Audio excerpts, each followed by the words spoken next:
ഭാജിയാണ്. അതിന് വേണ്ടി ഇൻഗ്രീഡിയൻസ് എന്തൊക്കെയാണെന്ന് നോക്കാം.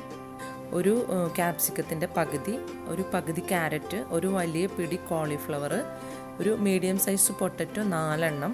ഇവയെല്ലാം ഒന്ന് ചെറുതായി കട്ട് ചെയ്ത് വെച്ചിട്ടുണ്ട്.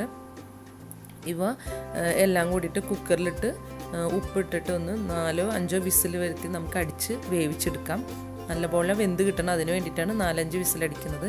പിന്നെ വേണ്ടത് ഒരു വലിയ സവാള പൊടിയായിരിഞ്ഞത്, 4 പച്ചമുളക് പൊടിയായിരിഞ്ഞത്, 2 ടേബിൾ സ്പൂൺ ഇഞ്ചി വെളുത്തുള്ളി പൊടിയായി അരിഞ്ഞത്, പിന്നെ വലിയ തക്കാളി 2 എണ്ണം പൊടിയായി അരിഞ്ഞത്. ഇത് വഴറ്റാൻ പിന്നെ നമുക്ക് വേണ്ടത് പാവ് ബജി മസാലയാണ്. അത് നമുക്ക് പാക്കറ്റിൽ അവൈലബിൾ ആണ്. അല്ലെന്നുണ്ടെങ്കിൽ നമുക്ക് മസാല വീട്ടിൽ തന്നെ ഉണ്ടാക്കി വെക്കാം. അപ്പോൾ നമുക്ക് ആവശ്യം നേരത്തെടുത്ത് ഉപയോഗിക്കാൻ നല്ലതാണ്. പിന്നെ കുക്കറിൽ വെള്ളം വെച്ചിട്ട് നമുക്കതിലേക്ക് ഈ വെജിറ്റബിൾസ് ഇട്ട് വേവിച്ചെടുക്കാം. നല്ലപോലെ വെന്ത് കിട്ടണം, അതിന് വേണ്ടിയിട്ടാണ് 4-5 വിസിലടിച്ച് വേവിക്കാൻ ഞാൻ പറഞ്ഞത്. ഇതിലേക്ക് വെജിറ്റബിൾസ് മുങ്ങാൻ ആവശ്യമുള്ള വെള്ളം ഒഴിച്ചു കൊടുക്കുക, ആവശ്യത്തിനുള്ള ഉപ്പിടുക, നല്ലപോലെ ഒന്ന് മിക്സ് ചെയ്തിട്ട് നമുക്ക് അടച്ചു വെച്ച് ഒരു 4-5 വിസിലടിയിട്ട് അതുവരെ വെയിറ്റ് ചെയ്യാം. അതിന് ശേഷം പാൻ അടുപ്പിൽ വയ്ക്കുക. അതിലേക്ക് 1 tablespoon sunflower oil, 1 tablespoon ബട്ടറും ചേർത്തിട്ടാണ് ഞാൻ വഴറ്റിയെടുക്കുന്നത്. ബട്ടർ മാത്രം ഉപയോഗിച്ചാലും കുഴപ്പമില്ല, ഞാൻ സൺഫ്ലവർ ഓയിലും യൂസ് ചെയ്യുന്നുണ്ട്. അതിലേക്ക് ഒരു 1/2 ടീസ്പൂൺ ജീരകം, നല്ല ജീരകമാണ്, ക്യുമിൻ സീഡ്, അത് ഞാൻ ചേർത്ത് ഒന്ന് പൊട്ടിച്ചെടുക്കുന്നുണ്ട്.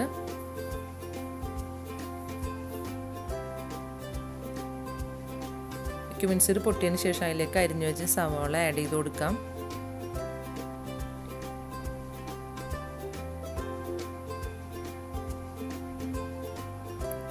നല്ലപോലെ ഒന്ന് വഴറ്റിയെടുക്കണം. എല്ലാം നല്ല പൊടിയായിട്ട് വേണം അരിഞ്ഞെടുക്കാൻ.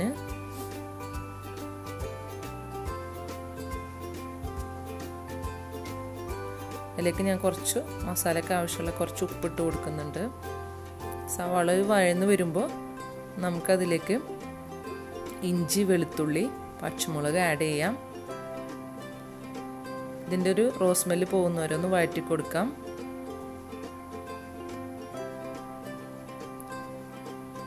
അതിനുശേഷം നമുക്ക് തക്കാളി ആഡ് ചെയ്യാം.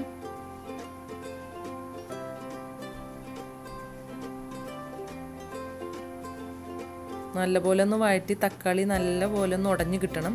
ഇപ്പോൾ ടൊമാറ്റോ ഒക്കെ നന്നായിട്ട് ഉടഞ്ഞ് വന്നിട്ടുണ്ട്. അതിലേക്ക് ഞാൻ ഇത് ഓപ്ഷണലാണ്, 1 ടീസ്പൂൺ ടൊമാറ്റോ കെച്ചപ്പ് ചേർക്കുന്നുണ്ട്. ഇത് നിർബന്ധമല്ല, ഓപ്ഷണലാണ്. ഇതിലേക്ക് നമുക്ക്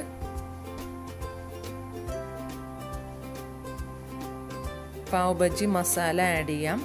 അതൊരു 1.5 ടേബിൾ സ്പൂണാണ് ഞാൻ ആഡ് ചെയ്തിട്ടുള്ളത്. അത് ഓരോരുത്തരെടുക്കുന്ന വെജിറ്റബിൾസിനനുസരിച്ചിട്ട് നമുക്കത് ആഡ് ചെയ്ത് കൊടുക്കണം. ഞാനിതിലേക്ക് 1.5 ടേബിൾ സ്പൂൺ ആഡ് ചെയ്ത് കൊടുത്തിട്ടുണ്ട്. അതൊന്ന് വഴറ്റിയതിന് ശേഷം നമുക്കതിലേക്ക് വേവിച്ച് വെച്ച വെജിറ്റബിൾസ് ആ വെള്ളത്തോടു കൂടി തന്നെ ഒഴിച്ചു കൊടുക്കാം.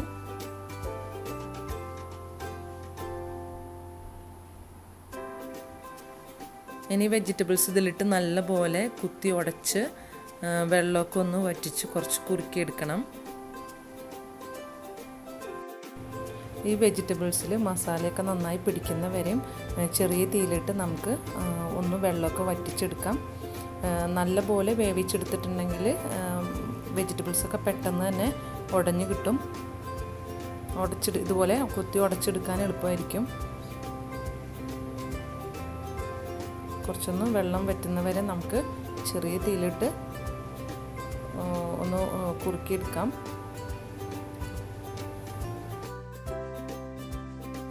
ഈ ഒരു തിക്ക് മതിയാവും, അധികം ഡ്രൈ ആയി പോവണ്ട. ഈ ഒരു ലൂസിൽ നമുക്ക് എടുക്കാം. ഇതിലേക്ക് ഞാനൊരു ചെറിയൊരു ലെമണിൻ്റെ ഹാഫ് ഞാൻ ഇതിലേക്ക് പിഴിഞ്ഞു വയ്ക്കുന്നുണ്ട്.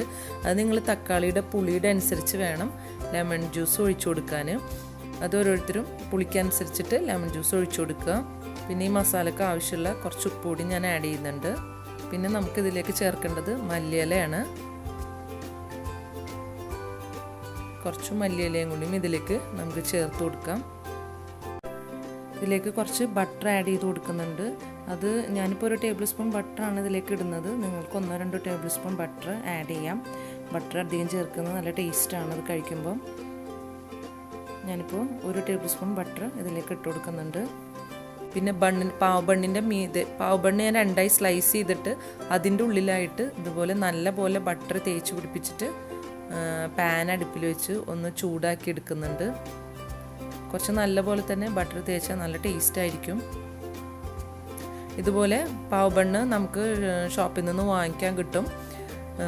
അല്ലെങ്കിൽ നമുക്ക് ബ്രെഡ് കൂട്ടി കഴിക്കാനും ടേസ്റ്റ് ആയിരിക്കും. എന്നാലും പാവ് ബണ്ണ് നമുക്ക് ഇതുപോലെ വാങ്ങിക്കാൻ കിട്ടും റെഡിമെയ്ഡ്. അപ്പം നമ്മളതുപോലെ വാങ്ങിച്ചാൽ മതിയാവും. ഇതുപോലെ ചെറിയതായിട്ടൊന്ന് കളറ് മാറുന്ന വരുന്ന ചൂടാക്കാം ഇതുപോലെ. അപ്പം നല്ലൊരു ചെറിയൊരു ക്രിസ്പിനെസ് ഉണ്ടാവും. എന്നിട്ട് ഇതുപോലെ 2 സൈഡൊന്ന് ചൂടാക്കിയിട്ട് എടുക്കാം. ഇതെല്ലാവരും ഒന്ന് ട്രൈ ചെയ്ത് നോക്കുക. നല്ല ടേസ്റ്റാണ് ഇത് ഉണ്ടാക്കാൻ. എളുപ്പത്തിൽ പെട്ടെന്ന് തന്നെ ഉണ്ടാക്കാൻ പറ്റുന്നതാണ്. അപ്പോൾ എല്ലാവരും ഒന്ന് ട്രൈ ചെയ്ത് നോക്കുക. Thank you.